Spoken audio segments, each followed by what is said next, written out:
Hello, I'm Anirudh from Team DataX and I'll be presenting our solution. So our solution is basically text to video, and for that I'll start up my Django app, and basically what we'll do is for this demo we'll hit a API that we have built in, and that API will basically convert from a URL to a video which can then be posted to Instagram and YouTube and wherever.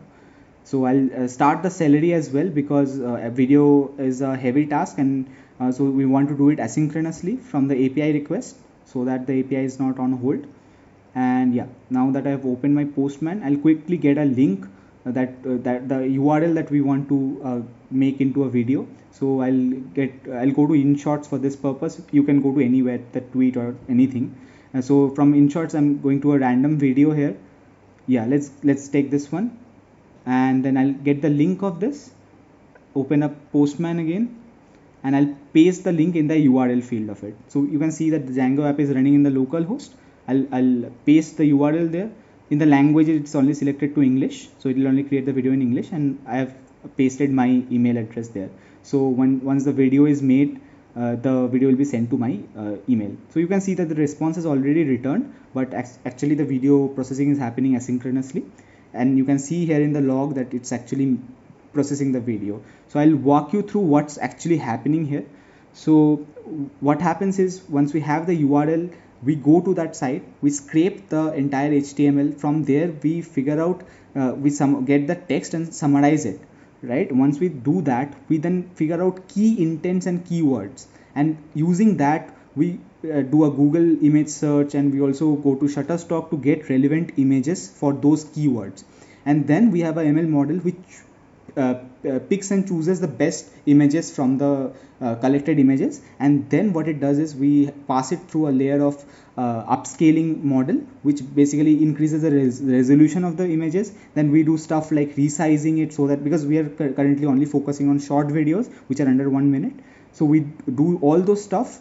So all those stuffs, once they are done, what we do is then we take each of these image and we apply a transitional effect of zooming in, and we have other options as well, right? We have fade in, fade out, and so on and so forth. And then we concatenate uh, uh, all of this processed images into a video. So at the end of it you get a video here, right? And that's not it, we do a lot of other stuff as well. So when concatenating those processed images, we give the users a lot of options to choose from different transitions they want to, right? They might have a sliding in transitions wherein the images are sliding in and sliding out. They might have a fade in, fade out transitions, and there's multitude of transitions to choose from. Also, one more thing I'd like to add is, we have another ML model and a rule based model which basically picks and choose what images we need to pass through a stable diffusion model, because not all images passed through a stable diffusion model will make sense.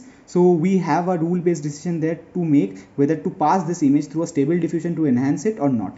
And once all of those are done, we basically club them into a video, right? And now it's just a video without any audio or text. Now the text that we have summarized earlier, right, we pass it through a TTS model, a state of the art TTS model. We are basically using 11 labs here, and wherever 11 labs is not applicable, we are using AI for Bharat. Shout out to AI for Bharat for the free API.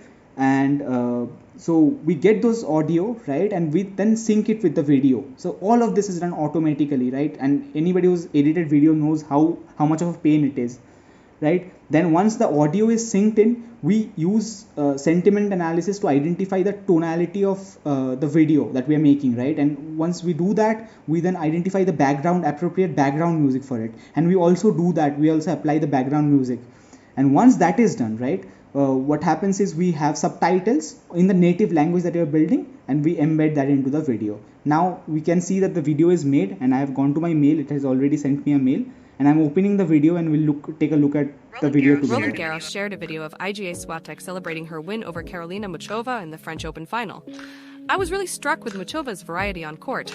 I really hope we're going to have many more finals, said Swiatek after winning 6-2, 5-7, 6-4. The four-time Grand Slam champion became the first woman to win back-to-back French Open titles since 2007.